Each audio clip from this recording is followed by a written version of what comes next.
Amin, tepuk tangan buat Tuhan Yesus. Iya, silakan duduk Bapak Ibu yang terkasih, Shalom.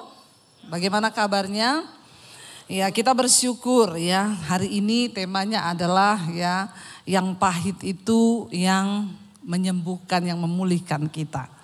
Saudara, yang namanya manusia itu pasti tidak mau mengalami yang pahit. Amin apa amin? Saudara lebih suka yang manis atau yang pahit? Dalam hidup ini saudara mau yang manis atau yang pahit? Ya, jangan kebanyakan yang manis, nanti diabetes. Yang manis itu bahaya, beracun. Yang pahit ya itu enggak enak. Tetapi itu obat yang menyembuhkan. Amin. Ya, daun pepaya itu enggak enak. Pahit. Tapi khasiatnya banyak. Saudara makan sayur pare itu enggak enak. Pahit. Tapi khasiatnya banyak. Ya, bahkan obat segala macam yang pahit itu enggak enak. Saudara, di hidup ini kita pun sama. Kita mau menikmati hanya yang manis-manis saja. Siapa manusia yang mau pergumulan? Siapa orang yang ingin mengalami masalah di hidupnya? Kita ingin rumah tangga kita beres. Kita ingin pekerjaan kita beres. Kita mau pelayanan kita beres. Dan saya yakin tidak ada satupun dari saudara yang berdoa, Tuhan halangi pekerjaanku Tuhan. Ada yang berdoa begitu? Tuhan batalkan bisnisku Tuhan. Enggak ada orang yang berdoa seperti itu. Kita semua berdoa mengharapkan yang baik yang terjadi di hidup kita. Tapi percayalah saudara, engkau mau atau tidak, seringkali Tuhan akan mengizinkan yang pahit itu datang. Kita enggak pernah minta yang pahit itu datang. Tapi masalahnya kita ini manusia enggak mau diproses. Tapi Tuhan kita, Tuhan yang mencintai proses. Kalau kita nggak sesuai dengan cara kerjanya Tuhan, makanya banyak orang murtad. Banyak orang nggak mau lagi percaya Tuhan. Banyak orang yang imannya kandas di tengah jalan. Kenapa? Karena cara pikirmu, cara pandangmu dengan cara pandangnya Tuhan berbeda. Kita pikir masalah itu malah petaka. Kita pikir masalah itu ndak enak, ndak baik. Tapi percayalah saudara, di dalam Alkitab semua orang yang dipakai Tuhan, mereka diproses. Siapa yang mau dipakai Tuhan, yang mau dimuliakan, angkat tangan. Berarti saudara juga mau siapa yang mau diproses, angkat tangan. Mulai turun, enggak semua lagi. Ya. Orang Kristen hanya mau yang enak. Saudara, ketika Tuhan memberikan mimpi besar kepada Yusuf. Lalu Yusuf menceritakan mimpi itu kepada keluarganya. Apakah keluarganya senang dan mendukung dia? Mereka bilang, wow hebat kau Yusuf. Ya engkau luar biasa dipakai Tuhan. Oh ya ayo kita sama-sama dukung mimpimu. Seperti itu? Enggak. Waktu Yusuf menceritakan mimpinya. Pandangannya saudara-saudaranya ngomong apa? Sombong banget. Ya kan? Oh ya, kamu merasa lebih hebat dari kita. Lihat aja kamu. Apa yang terjadi? Mereka mencoba membunuh Yusuf, bukan hanya membunuh mimpinya. Tapi mereka mencoba membunuh Yusuf. Tadinya mereka mau masukin dia ke dalam sumur. Lalu mereka pikir, rugi banget ya kita masukin dia ke dalam sumur, kita gak dapat apa-apa. Jual aja supaya dapat duit. Ya, zaman sekarang bahaya saudara. Sering kali demi keuntungan, orang tuh rela mencelakai teman, sahabat, bahkan saudara sendiri. Itu terjadi. Tapi kita lihat bahwa semua pun itu Tuhan izinkan. Untuk menjadikan kita ini dibentuk, diproses menjadi lebih indah. Ketika Yusuf mendapat mimpi dari Tuhan, apakah langsung dia bilang gini, Tuhan oke, saya terima mimpi itu. Mulai sekarang hidupku enak karena aku dapat visi besar dari Tuhan. Begitu? No. Ketika kita mendapat visi besar dari Tuhan, saat itulah bersiaplah engkau untuk diproses. Makanya kalau ada orang Kristen datang sama saya, Bu, berat banget yang saya alami sekarang. Saya bilang, wow, puji Tuhan. Berarti engkau berharga di mata Tuhan. Makanya Tuhan izinkan kau diproses. Saudara, cara kerjanya Tuhan itu selalu diproses dulu baru dimuliakan. Tapi semua orang Kristen maunya cepat-cepat dimuliakan. Jalan pintas. Tapi Tuhan gak seperti itu. Kita harus melalui proses. Yusuf difitnah, di rumah Potifar, di penjara, dia masuk penjara. Ya, tapi kita tahu bersama, bagi Tuhan, Yusuf tidak ada cara lain untuk engkau menuju istana raja. Pintu penjara adalah jalan untuk Yusuf menuju ke istana raja. Semua proses kepahitan yang kita alami, mungkin itu jalan Tuhan, saudara. Makanya jangan terburu-buru. Saya itu kalau orang datang, Bu, saya ada masalah, Bu, doakan saya. Doakan apa? Biar cepat selesai. Enggak. Saya tidak akan berdoa supaya masalahmu cepat selesai. Saya akan berdoa supaya kau ngerti maksud Tuhan di balik masalah itu. Kalau kau sudah ngerti, bagi Tuhan menyelesaikan masalahmu itu hanya semudah Dia berfirman. Tapi bagi orang Kristen itu, ya, banyak yang gak mau, gak sabar. Saya bilang, kalau kamu bikin jalan pintas lewat masalah ini, bisa banget, bisa kamu minta tolong, kamu punya kenalan, orang hebat, kamu punya koneksi. Tapi engkau akan mengalami ini lagi. Gak tahu bulan depan, tahun depan akan sama persoalanmu. Engkau gak akan pernah lulus, kenapa? Karena kau tidak mengerti kehendak Tuhan di balik masalah itu. Saya punya teman, saudara, dia pengusaha, banyak duit. Setiap kali ada masalah gampang, tinggal panggil koneksi, telepon sana sini, beres. Ketika dia mendengar khotbah saya, dia bilang, aduh Ibu Debbie, kita harus mengandalkan Tuhan ya. Iya. Hari-hari ini dia telepon saya, Bu, ini sebenarnya, Bu, saya telepon si A si B, beres nih masalah saya, Bu. Tapi saya dengar khotbahnya Ibu, tapi kok gak beres-beres ya, Bu?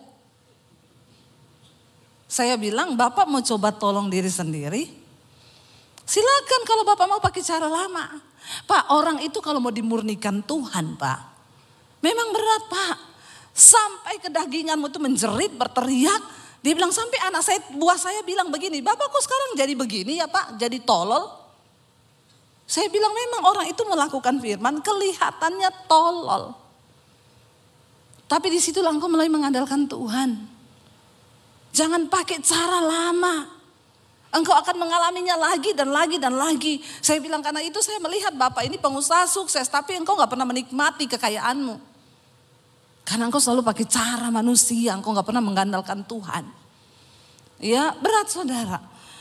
Kita lihat Daud. Ketika Daud diurapi menjadi raja di umur belasan tahun. Maka di situ dia juga mulai masuk dalam proses. Dia dibenci sama Saul. Musuh terberat Daud dalam hidupnya. Bukan orang Filistin, bukan orang Amalek. Siapa musuh terberat Daud dalam hidupnya? Saul yang adalah rajanya sendiri.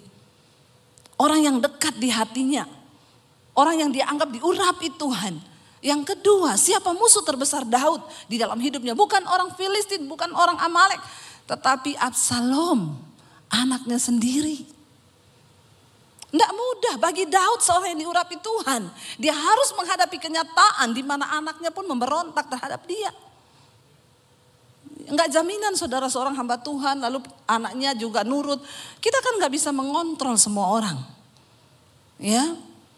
Ketika Daud menghadapi Absalom saudara, dia harus melarikan diri ke padang gurun, dia harus melarikan diri menyeberangi sungai. Cuma gara-gara apa? Tiba-tiba Absalom merebut tahtanya dan mengusir Daud dari istana, bahkan ingin membunuh Daud yang adalah ayahnya sendiri. Dan akhirnya ketika Daud melarikan diri, 2 kali Tuhan beri dia kesempatan untuk bisa bunuh Absalom saudara. Bunuh Saul ya. Saul mengejar mereka. Lalu Daud berdiri di samping Saul yang sedang tertidur pulas. Anak buahnya bilang, Raja, firman Tuhan digenapi bahwa Tuhan mengirimkan musuhmu di hadapanmu. Hari ini habisi dia. Aku akan tikam pedangku ke dalam lambungnya. Saul berkata, Jangan kau sentuh orang yang diurapi Tuhan. Akhirnya dia potong jubahnya Saul. Dia bawa itu sebagai tanda. Ketika besoknya dia berteriak kepada Saul, Saul, aku ada kesempatan untuk mengambil nyawamu. Ini ujung jubahmu. Tapi aku tidak menyentuhmu karena nyawamu berharga di mataku. Tapi Saul tidak kapok saudara. Dia terus mengejar Daud untuk membunuhnya. Enggak main-main penderitaan yang Daud alami. Sampai waktu yang kedua kali pun Saul tertidur. Daud berdiri di sampingnya. Anak buahnya berkata, Tuhan izinkan aku tusukkan tombakku ke lambungnya. 1 kali tusukan saja dia mati. Daud berkata, kalau memang Saul akan mati, maka dia akan mati karena dia menemukan ajalnya. Karena Tuhan yang mengambil nyawanya, tapi bukan tanganku yang mengambil nyawanya. Berat gak bagi Daud? Berat, dia mengalami kepahitan, dia lari meninggalkan semua kenyamanannya. Tapi ketika dia punya kesempatan untuk membunuh, dia seperti orang bodoh saudara. Gak bisa melakukan apa-apa karena ketaatan kepada Tuhan. Kalau hari itu, hari pertama kali mereka dapat membunuh Saul dan Daud menyuruh anak buahnya membunuh, kira-kira selesai gak masalahnya? Selesai hari itu. Daud bisa langsung dilantik menjadi raja. Tapi Daud gak melakukan itu. Sampai akhirnya Alkitab berkata akhirnya Saul berperang melawan orang Filistin. Sementara Daud ada di persembunyian. Pada akhirnya orang Filistin mengalahkan tentara bangsa Israel. Lalu Saul ketakutan dan dia melihat semuanya dibantai mati oleh orang Filistin. Lalu Saul berkata kepada anak buahnya, tikam aku dengan pedangku. Bunuh aku sebelum orang Filistin mengejarku. Karena mereka sangat-sangat bengis orang Filistin itu. Aku tidak mau dipermainkan oleh mereka. Tapi anak buahnya berkata, tidak, aku tidak akan pernah membunuh engkau tuanku raja. Dan apa yang Saul lakukan? Dia tancapkan pedangnya ke tanah. Dia jatuhkan tubuhnya di atas pedangnya sendiri. Saul mati bunuh diri. Tapi bukan Daud yang membunuhnya. Saudara, ketika Daud bebas dari Saul, dia diangkat menjadi raja. Anaknya Absalom memberontak terhadap dia. Absalom mengejar Daud. Bayangkan saudara, musuh terbesar Daud bukan orang Filistin, bukan orang Amalek, tapi orang yang terdekat dengan dia. Dia lari saudara menyeberang sungai ke padang gurun. Daud melarikan diri dari kejaran anaknya.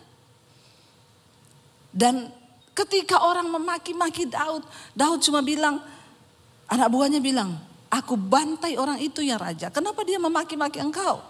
Ketika Daud sedang dalam pelarian dikejar Absalom, Simei datang dan berkata, syukur kamu raja, kamu kena tulah dari Tuhan. Dasar engkau seorang dursila, engkau berhutang darah. Dia maki-maki Daud. Anak buah Daud berkata, Tuanku raja, izinkan aku menyeberang ke seberang. Saya penggal lehernya. Daud berkata apa? Jangan. Kalau Tuhan yang menaruh perkataan kutuk itu di mulutnya. Dan memang Tuhan yang mengizinkan aku dikutuk. Apa urusanmu dengan aku? Dan apa urusanmu dengan Tuhan? Daud menelan semua yang pahit itu saudara. Sampai akhirnya pun Absalom maju untuk berperang melawan Daud dalam sebuah pertempuran. Daud berkata kepada panglimanya Yoab, pergi hadapi Absalom.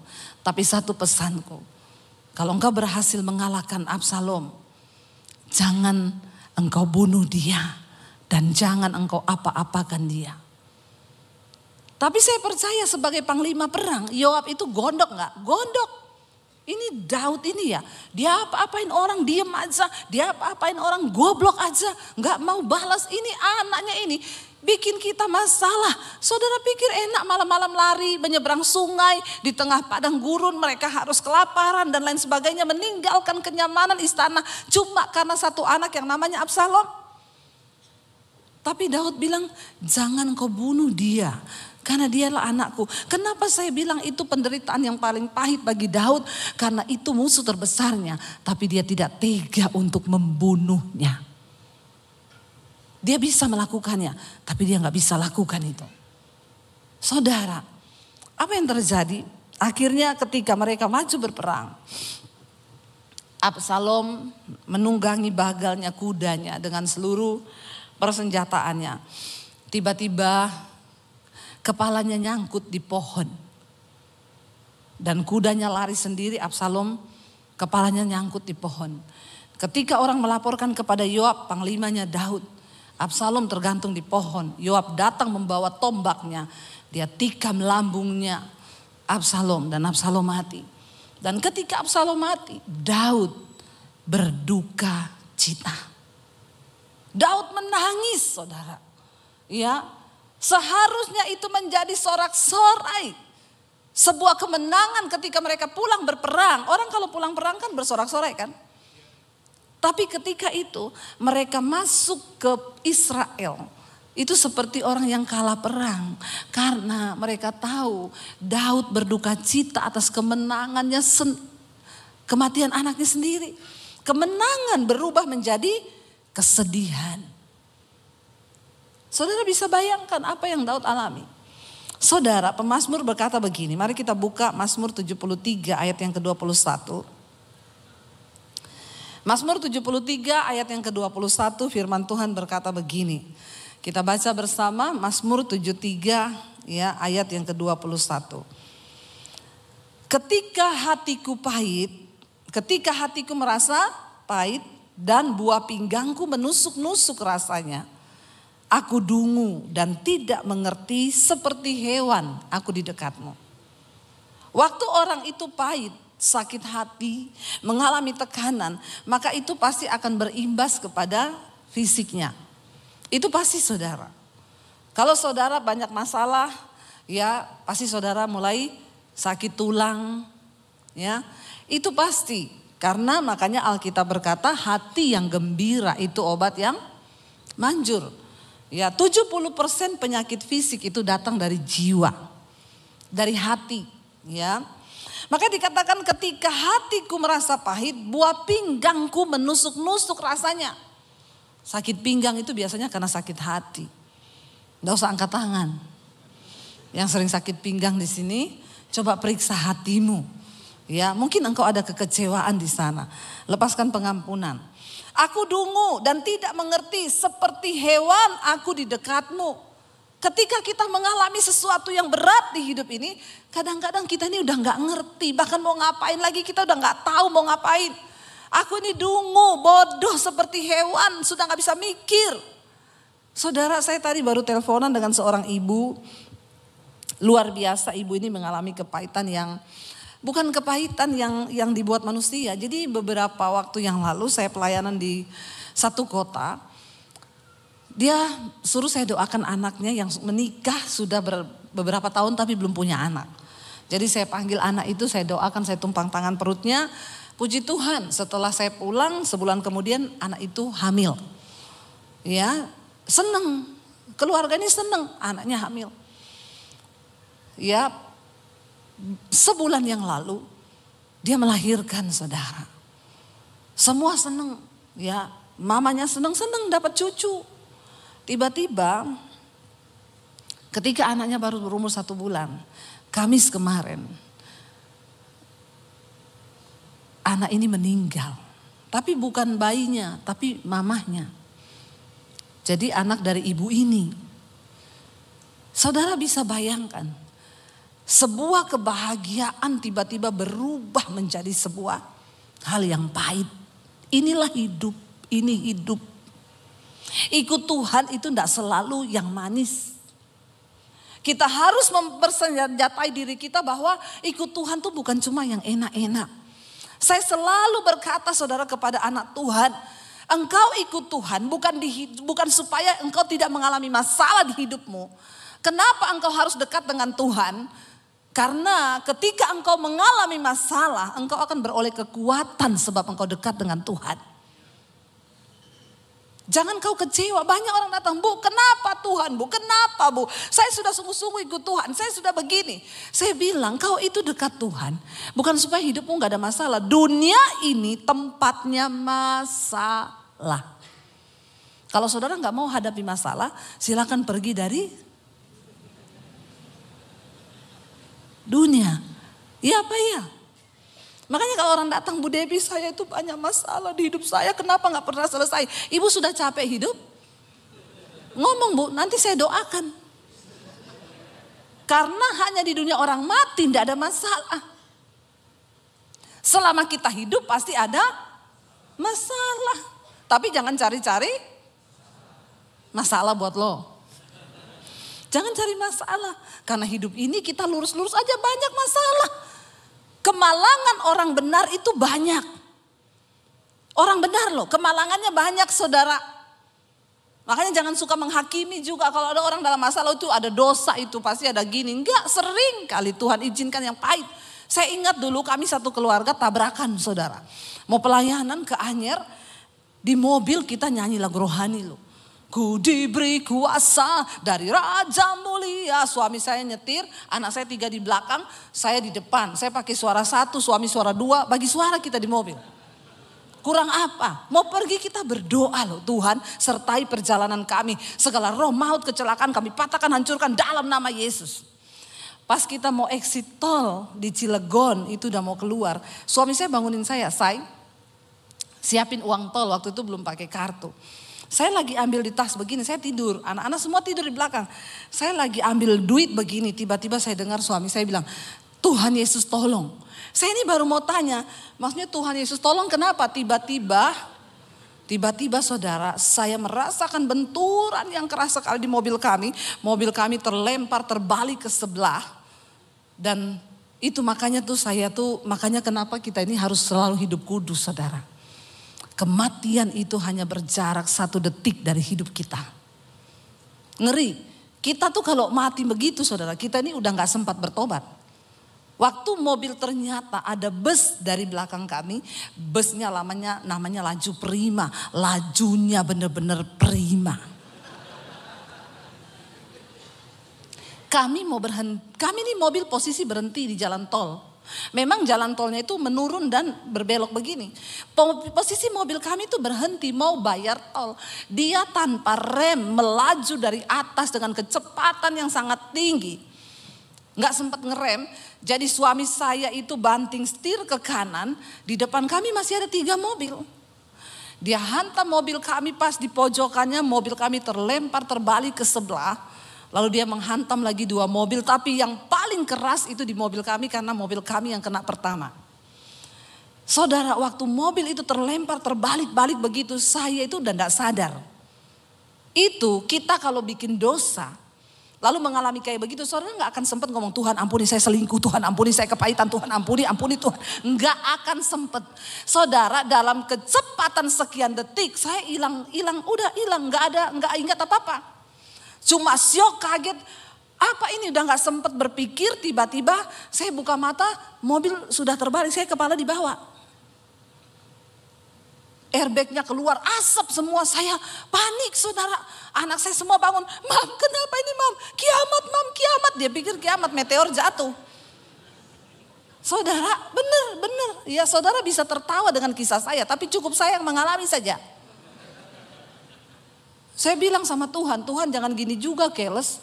Saya tahu saya sering khotbah tapi jangan terus-terusan izinkan saya yang mengalami Tuhan. Ya cukup saya yang ngalami, saya bisa cerita sama saudara. Makanya memang pengkhotbah itu harus dia ngalami duluan. Amin. Seminggu sebelumnya rumah saya kemasukan maling. Itu kejadian saudara tahu hari-hari itu. Saya ini tiba-tiba sama Tuhan disuruh baca kitab Ayub. Tapi saya nanti aja. Akhirnya minggu itu kami kerampokan rumah kami. Semua barang yang berbau elektronik itu Apple semua hilang. Jadi kita total hampir 100 juta itu hilang. Dan gak enak banget saudara. Kayaknya saya mau bersaksi itu ya enggak enak gitu loh. Kadang kan kita lebih enak tuh kalau bersaksi saudara. Rumah saya dimasukin maling. Lalu saya bangun pagi-pagi. Tidak ada barang yang hilang. Dan malingnya tergantung di pagar. Kalau saya bersaksi itu kan saudara tepuk tangan toh. Ini aja udah ada yang mau tepuk tangan nih. Kayaknya kan wah banget gitu ya. Malingnya kesangkut di pagar. Barangnya gak ada yang hilang. Itu bener-bener Kristen itu. Ya Pak ya. Tapi saya mau bersaksi maling masuk dan kami nggak ada yang terbangun dan barang-barang hilang. Hampir 100 juta, laptop, handphone berapa biji saudara. Dan saya waktu itu bangun saya bilang gini, Tuhan ini kan rumah tetangga saya kayaknya yang lebih benar deh dari mereka hidup saya. Tapi kok bukan rumah mereka yang dimasukin. Kenapa rumah saya? Dan rasanya di gereja itu enggak elegan kita bersaksi begini, pendeta kok kerampokan. Nanti jemaat bilang apa? Hello, please deh. Lalu saya hari itu di Tuhan bilang baca kitab Ayub. Saya gini, baru kemalingan gitu udah suruh baca kitab Ayub. Alay lebay. Saya nggak baca. Seminggu kemudian tuh kita pelayanan saudara. Ya, kita pelayanan udah doa, udah apa kejadian itu. Jadi saya tuh berpikir kalau ini sih sudah hampir nyawa ya, itu mobil hancur 80%. Kalau saudara lihat itu fotonya dari depan sampai belakang dan mobil kami itu kan pendek waktu itu Honda Freed itu sejajar sama mobil bus punya ban kan, saudara tahu bus yang besar itu, mobil saya sama bannya itu sama tinggi. Jadi kita benar-benar di bannya. Dia hantam mobil saya hancur 80%, tapi saya nggak tahu bagaimana ceritanya anak saya itu duduk melintang di belakang. Yang kecil, waktu posisi kejadian itu anak saya itu sudah di pangkuan saya di depan. Kami satu keluarga tidak ada yang luka satupun. Enggak ada, ini tepuk tangan nih. Tadi waktu kemalingan enggak ada yang tepuk tangan. Ya, itu kami enggak ada luka saudara. Cuma ketika saya itu bilang, aduh Tuhan ya kayaknya ini sudah hampir nyawa ini ya. Sampai polisinya datang, saya dan anak-anak harus dibawa ke rumah sakit terdekat. Walaupun enggak ada darah, nggak ada apa, tapi kami harus diperiksa. Jadi suami saya tinggal di mobil. Waktu suami saya tinggal, polisinya datang. Dia bilang gini, waduh Pak, mobilnya hancur ya Pak. Tapi untung loh Bapak cuma sendiri. Ini tadi Pak, kalau ada yang ikut, pasti yang duduk di bangku kedua, udah pasti meninggal Pak. Suami saya bilang, kami berlima Pak, astagfirullah. Terus suami saya dipegang punggungnya sama polisi. Terus mana sekarang? Istri saya, anak saya 3 Pak. Polisinya elus-elus suami saya. Ikhtifar ya Pak ya. Ikhtifar. Namanya musibah itu kita tidak ada yang tahu ya Pak. Terus gimana Pak keadaan istri sama anaknya? Suami saya bilang, puji Tuhan gak ada yang luka, gak ada yang apa. Alhamdulillah, Masya Allah, Subhanallah. Suami saya bilang haleluya Pak. Saudara, akhirnya saya pulang saudara. Saudara boleh tepuk tangan. Tapi di hati saya nih, saya pahit saudara sama Tuhan. Saya bilang Tuhan, kenapa bertubi-tubi Tuhan? Apalagi ketika ada orang-orang dekat itu WA, SMS. Bu, saya dengar ibu kecelakaan ya, iya. Introspeksi diri. Itu kata-kata memang memotivator untuk orang semakin kepahitan. Orang lagi ada musibah, ndak usah kau tulis introspeksi diri, ndak usah. Dia pasti sudah tanpa kau suruh, ndak usah. Kau ndak perlu berkata kalau hanya melukai. Orang-orang Kristen, orang pelayanan, introspeksi diri Bu, ibu kan hamba Tuhan. Dia tambah ayat lagi. Firman Tuhan berkata, rancanganku bukan rancangan kecelakaan. Pret. Kau enggak ngalami kau. Saya hanya bisa menelan ludah dan berkata, terima kasih Bu, amin. Saya tuh mencoba introspeksi diri ketika kami mengatakan, Tuhan saya tuh salah apa Tuhan? Kalau saya selingkuh, enak saya langsung tahu, ini pasti karena saya selingkuh Tuhan marah toh. Atau saya lagi kepahitan lalu ngalami gitu, ini pasti karena saya kepahitan nih Tuhan tegur. Langsung bertobat. Masalahnya saya cari-cari, saya gak ketemu salah saya. Stres enggak saudara? Saya pahit sama Tuhan. Kenapa engkau permalukan aku Tuhan? Aku nih hamba-Mu loh. Seolah-olah engkau meninggalkan saya. Iblis bilang, di mana Tuhanmu? Sekarang kau dicerca semua orang. Bertubi-tubi saudara yang datang. Lalu akhirnya puji Tuhan ya kami nggak mengalami apapun. Kami akhirnya berdoa, saya telan sendiri ya. Ketika kami mengalami itu juga banyak yang menjauh, dipikir kita ini orang kena kutuk. Bertubi-tubi. Lalu puji Tuhan ya setelah beberapa waktu Tuhan gantiin mobil kita dari yang Honda Freed dikasih Innova yang terbaru saat itu. Nggak usah tepuk tangan. Nggak usah. Ya. Dikasih Innova yang terbaru. Itu orang yang introspeksi diri tadi yang ngomong begitu. Dia ngomong gini, dia WA saya, Bu, saya dengar ya Ibu mobilnya diganti yang lebih bagus dari yang dulu ya. Ternyata Ibu tabrakan tuh karena Tuhan mau ganti mobil Ibu ya. Jadi saya bilang gini, Ibu mau mobilnya diganti, Mercy. Mau Bu, saya doakan masuk di bawah kontainer. Kadang-kadang orang Kristen tuh otaknya picik. Ya picik kau. Semua hanya diukur dari berkat Tuhan. Semua hanya diukur dari sesuatu yang manis. Ada begitu banyak hal yang saya dapatkan saudara. Waktu saya baca kitab Ayub itu. Akhirnya saya baca itu Ayub. Saya baru tahu Tuhan apa yang saya alami ini gak ada apa-apanya dengan apa yang Ayub alami.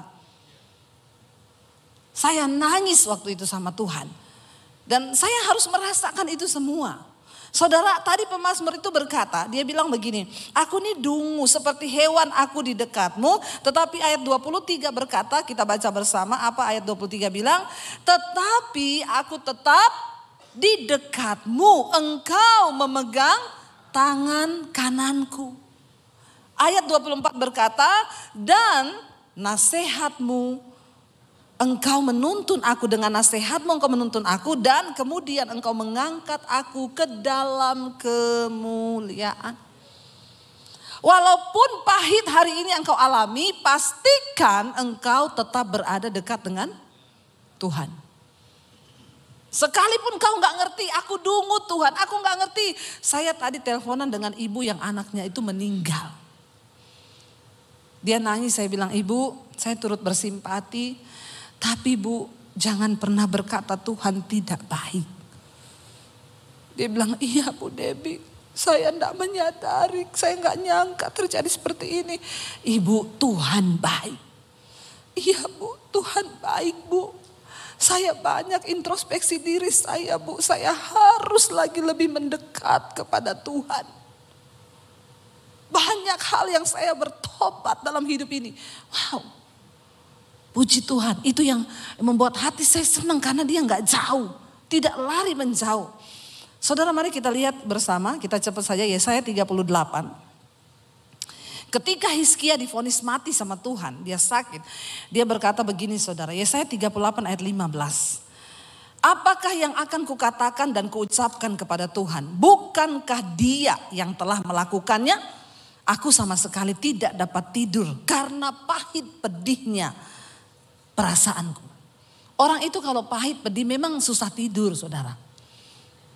Iya enggak? Saudara ngalami enggak yang susah-susah tidur hari-hari ini? Banyak pikiran. Ya, banyak pergumulan memang tidak bisa dipungkiri. Apalagi divonis mati. Ya, kita sakit kepala aja nggak bisa tidur. Aduh, jangan-jangan ini saya ada tumor di kepala. Aduh, jangan-jangan ini udah nggak bisa tidur tuh. Ya, itu pasti pahit pedih perasaanku. Aku nggak bisa tidur dia bilang. Lalu ayat yang ke-16, ya Tuhan. Tapi dia bilang apa yang bisa kukatakan? Karena semua Tuhan yang melakukannya. Tapi ayat 16 dia bilang, ya Tuhan karena inilah hatiku mengharapkan Engkau. Tenangkanlah rohku. Buatlah aku sehat. Buatlah aku sembuh. Minta kepada Tuhan supaya dia tenangkan rohmu. Sepahit apapun keadaan yang bergejolak di luar engkau. Kalau di dalammu itu tenang. maka engkau tidak akan terpengaruh dengan apa yang ada di luar. Dan ayat 17 di sana bagus dia tulis, kita baca bersama 1, 2, 3. Sesungguhnya penderitaan yang pahit menjadi keselamatan bagiku. Engkaulah yang mencegah jiwaku dari lubang kebinasaan. Sebab engkau telah melemparkan segala dosaku jauh dari hadapanmu. Ternyata penderitaan yang pahit itu dapat apa? Menyelamatkan jiwa kita. Makanya jangan selalu benci kepada proses yang Tuhan kerjakan. Banyak orang yang akhirnya sekarang berkata gini, saya bersyukur Bu, untung saya diproses. Kalau nggak diproses, maka saya tidak akan melihat kemuliaan Tuhan. Kalau saya nggak diproses, saya tidak pernah tahu rencana Tuhan. Saudara, di hidup ini kita akan mengalami banyak hal yang bahkan kita enggak terbayang. Siapa yang terbayang saudara? Ibu tadi lagi seneng punya cucu. Baru lahir. 1 bulan cucunya anaknya meninggal. Siapa yang tahu itu akan terjadi? Tapi inilah hidup. Saudara mau atau tidak. Seringkali yang pahit itu Tuhan izinkan. Tapi kenapa kita harus selalu dekat dengan Tuhan? Bukan supaya kita tidak mengalami yang pahit. Supaya kita beroleh kekuatan ketika Tuhan izinkan proses itu datang. Mari kita bangkit berdiri bersama. Kita mau bilang sama Tuhan, Tuhan seringkali jalan hidup ini tidak terselami. Tapi kami butuh penyertaan Tuhan dalam hidup ini. Supaya yang pahit itu di dalam penyertaan Tuhan menjadi sesuatu yang menyembuhkan jiwa kami. Tolong kami tetap taat Tuhan di dalam segala perkara. Kita mau bilang di hadapan Tuhan, penyertaan-Mu sempurna Tuhan. Mari tutup mata dalam hadirat Tuhan. Mungkin hari ini engkau sedang mengalami sesuatu yang bahkan engkau tidak mengerti. Mungkin engkau berkata, Tuhan, engkau tahu perasaanku hari ini, betapa bergejolak. Pahit hidupku Tuhan. Saudara, yang pahit itu dapat menyelamatkan jiwamu. Tanya pada Tuhan hari ini, apa maksud-Mu Tuhan di balik setiap proses yang kami alami? Apa rencana-Mu Tuhan di balik semua penderitaan ini? Ajar kami untuk mengerti kehendak Tuhan. Ajar kami, karena kami tahu di setiap proses dan masalah di hidup kami, Tuhan sedang turut bekerja mendatangkan kebaikan atas hidup kami. Agar kami dapat menggenapi semua rencana Tuhan atas hidup kami. Kami bawa hidup kami hari ini Tuhan. Kami mohon penyertaan Tuhan di dalam setiap keadaan di hidup kami. Mari buka hati dan tanganmu di hadapan Tuhan Bapak Ibu. Diberkatilah engkau dalam hidupmu, diberkati rumah tanggamu, diberkati pekerjaanmu, diberkati kesehatanmu, diberkati keuanganmu. Dan engkau akan menjadi berkat bagi banyak orang. Karena itu terimalah kiranya berkat rahmat anugerah dari Allah Bapa, cinta kasih Tuhan Yesus Kristus, penyertaan Allah Roh Kudus menyertai hidup kita mulai hari ini bahkan sampai kali yang kedua. Tuhan Yesus datang menyertai kita semua, mengangkat kita dalam kemuliaannya, dan nama kita tercatat di dalam kitab kehidupan. Di dalam nama Tuhan Yesus yang percaya diberkati Tuhan, katakan bersama.